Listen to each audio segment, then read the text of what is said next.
Docteur Sango, faut-il interpréter également le manque d'informations directement vers les autorités de Bangui comme un manque de respect peut-être sur le plan international, mais aussi une tentative de flouer la réelle situation?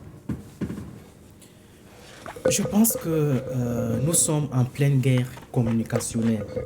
Pleine guerre communicationnelle qui est elle-même le résultat du combat que les deux pays se mènent depuis un certain temps, du moins depuis que le professeur Archange Touadéra a décidé de prendre la tête du Centrafrique. Il faut faire un détour dans l'histoire pour dire qu'à un certain moment donné de cette histoire, le Centrafrique était presque devenu un État néant sur le plan international. C'était un État, n'est-ce pas, de rébellion, un État de guerre.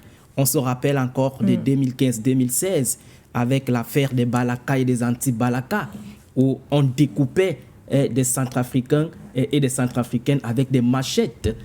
Donc, en réalité, le Centrafrique a été menacé de disparaître en tant qu'État sur le plan international. N'eût été l'arrivée du professeur Archange Touadéra, aujourd'hui, le Centrafrique serait aujourd'hui un État à peu près comme l'Afghanistan, à peu près comme le Yémen et bien d'autres pays encore qui sont sombrés de manière éternitaire dans des guerres savamment entretenues par certaines puissances occidentales. Donc, eh bien, à partir du moment où le professeur Touadéra a donc décidé de prendre la tête du Centrafrique et de l'inscrire dans la dynamique donc du développement économique, la dynamique de l'indépendance et de la souveraineté, du coup, il a provoqué la guerre à la France. Et je pense que c'est depuis qu'il est arrivé à la tête du Centrafrique et c'est depuis qu'il a décidé, dès lors qu'il a décidé de diversifier le partenariat militaire du Centrafrique, que sa mort a été actée à la tête du Centrafrique par les Français. Donc en réalité, la mort du président Touadéra aujourd'hui, ce n'est pas aujourd'hui que cela se dessine.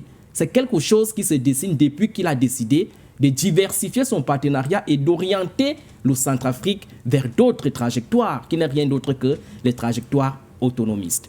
Donc, eh bien, la problématique du courrier aujourd'hui qui se pose comme élément d'analyse sur la toile de l'opinion panafricaniste et même internationaliste, en réalité, n'est qu'une goutte d'eau dans la mer, qui vient démontrer les ramifications profondes que la France opère pour faire tomber le Centrafrique. Il faut rappeler que la France aujourd'hui, qui est en difficulté en Afrique, a connu ces difficultés, le commencement de ces difficultés a commencé en Centrafrique.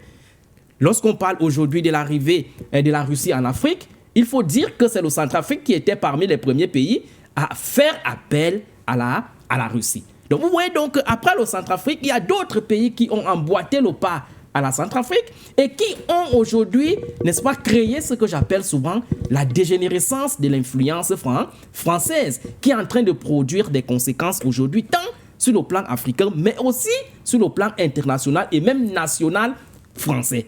Il ne faut pas oublier, n'est-ce pas, cette motion de censure que la France vient de prendre envers le Premier ministre Bonne. Ça participe de cette crise budgétaire qui est également la conséquence de cette déconnexion interne au sein de l'Afrique.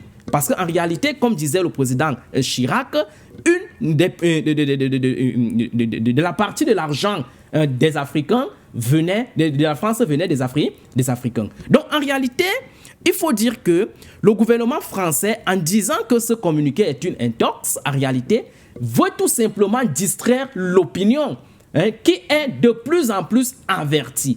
Parce qu'aujourd'hui, nous vivons ce qu'on appelle les dynamiques centripèdes et même centrifuges qui sont portées par les Africains, qui sont portées par les populations. Parce que moi, je mets parfois les États, les dirigeants de côté. Parce qu'il faut aussi mettre sur la table le moteur important qui est le peuple, la population, qui est de plus en plus avertie et qui est prête toujours à mettre à la disposition des États, des dirigeants, des informations importantes qui permettent donc de désamorcer ce que ces puissances belliqueuses pensent généralement dans l'obscurité.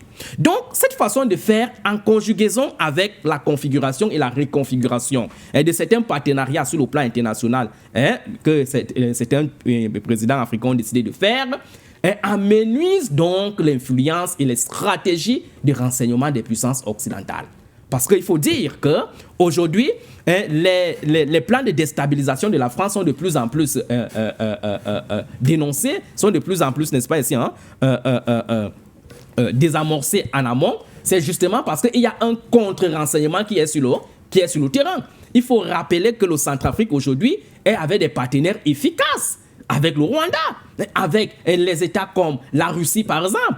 Cette façon de faire n'est pas neutre. Cette façon de faire produit des conséquences sur le terrain et parmi lesquelles la première conséquence qui est le fait de contrecarrer le renseignement, n'est-ce pas, occidental, qui hier était presque un renseignement unique dans ces États.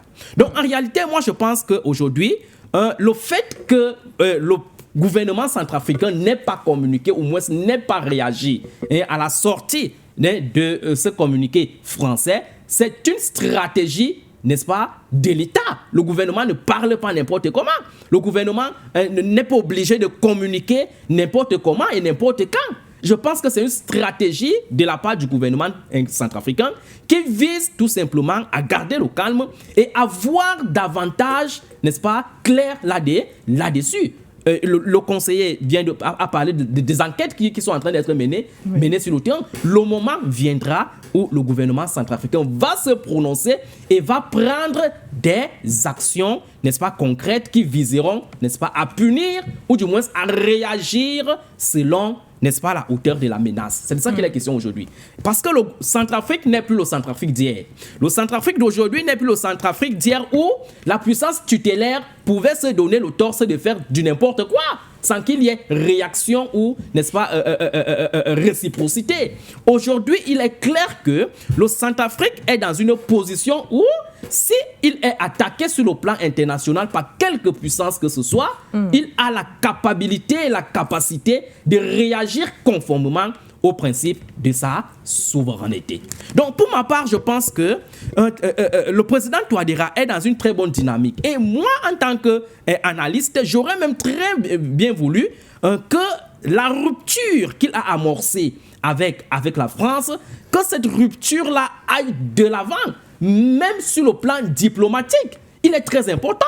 Parce que le cancer du Centrafrique, c'est bel et bien la France, depuis la colonisation, d'accord, passant par la néocolonisation et jusqu'à un passé récent avant que le président Touadéra n'arrive à la tête, n'est-ce pas, du Centrafrique. Lorsque vous voyez le Centrafrique en termes, n'est-ce pas, de ressources naturelles, en termes de matières premières, et voyez-vous le niveau du sous-développement qui est le sien aujourd'hui, ça pose à s'interroger.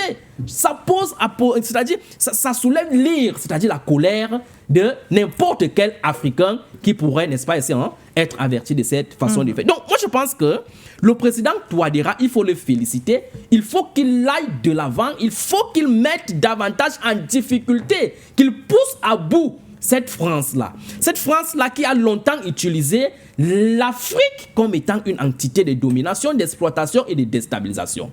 Donc aujourd'hui, il faut savoir que la France est en train d'être échouée sur le terrain justement parce que il y a une reconfiguration au niveau de la sous-région. Il y a ce qu'on appelle, concernant le Centrafrique, la zone de 3 frontières, qui a longtemps été utilisée par la France pour s'aimer le chaos, n'est-ce pas, dans cette sous-région. La zone de 3 frontières, c'est laquelle? C'est la zone, n'est-ce pas, du Tchad, Centrafrique et Soudan. D'accord? Cette zone de 3 frontières a longtemps été contrôlée par la France qui l'utilisait pour les entraînements, n'est-ce pas, des rebelles, le financement des rebelles, qui l'utilisait pour déstabiliser le Centrafrique à partir du Tchad ou le Tchad à partir du Centrafrique, le Soudan, etc. Or, vous voyez qu'aujourd'hui, en dehors du Soudan qui est encore dans un état beaucoup plus belliqueux, il y a le Tchad qui est en train de s'affranchir, n'est-ce pas, du contrôle ou de l'influence de la France. C'est-à-dire, il sera très difficile aujourd'hui pour la France de compter sur le Tchad pour continuer à impulser cette dynamique de déstabilisation comme elle l'a toujours fait dans le passé. Donc, la restructuration de cette zone de 3 frontières met donc la France en difficulté aujourd'hui. Parce qu'on voit que le Centrafrique est déjà averti, le Centrafrique n'est plus prêt à accepter ce genre de choses. On voit que le Tchad vient de s'en affranchir et cette façon de faire met donc la France en difficulté, qui n'arrive plus à trouver, n'est-ce pas, d'espace, de trajectoire géopolitique pour se mouvoir facilement et déstabiliser les dynamiques souverainistes qui sont de plus en plus portées à la tête de ces États.